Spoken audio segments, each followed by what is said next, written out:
মৌসুমী বায়ু রক্ষের বর্ধিতাংশ রাজস্থান, মধ্য ও উত্তরপ্রদেশ, বিহার, গাঙ্গেয় পশ্চিমবঙ্গ ও বাংলাদেশের দক্ষিণাঞ্চল হয়ে আসাম পর্যন্ত বিস্তৃত রয়েছে।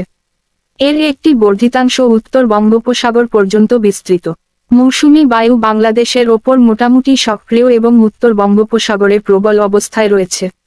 এই অবস্থায় আগামী কয়েকদিনে বৃষ্টির প্রবণতা বাড়ার পাশাপাশি তাপমাত্রা কমতে পারে বলে জানিয়েছে আবহাওয়া দপ্তর। আজ বুধবার ৩রা জুলাই রাতে দেওয়া নিয়মিত আবহাওয়া বার্তায় এ তথ্য জানানো হয়।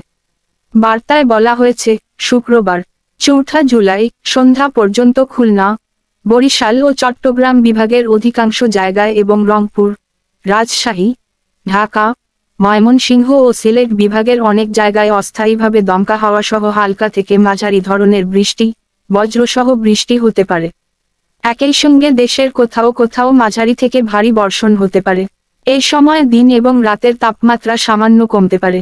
শনিবার ৫ই জুলাই সন্ধ্যা পর্যন্ত আবহাওয়ার একই অবস্থা থাকতে পারে। তবে পরবর্তী ২৪ ঘন্টায় দেশের কোথাও কোথাও অতিভারী বৃষ্টি হতে পারে বলে জানিয়েছে আবহাওয়া দপ্তর।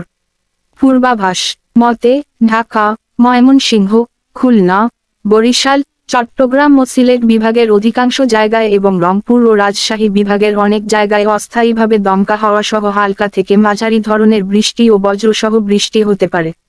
একই সঙ্গে দেশের কোথাও কোথাও মাঝারি থেকে অতিভারী ভারী বর্ষণ হতে পারে। এই সময় দিন এবং রাতের তাপমাত্রা প্রায় অপরিবর্তিত থাকতে পারে। পরবর্তী কয়েকদিনেও বৃষ্টিপাতের প্রবণতা অব্যাহত থাকতে পারে বলে জানিয়েছে আবহাওয়া দপ্তর।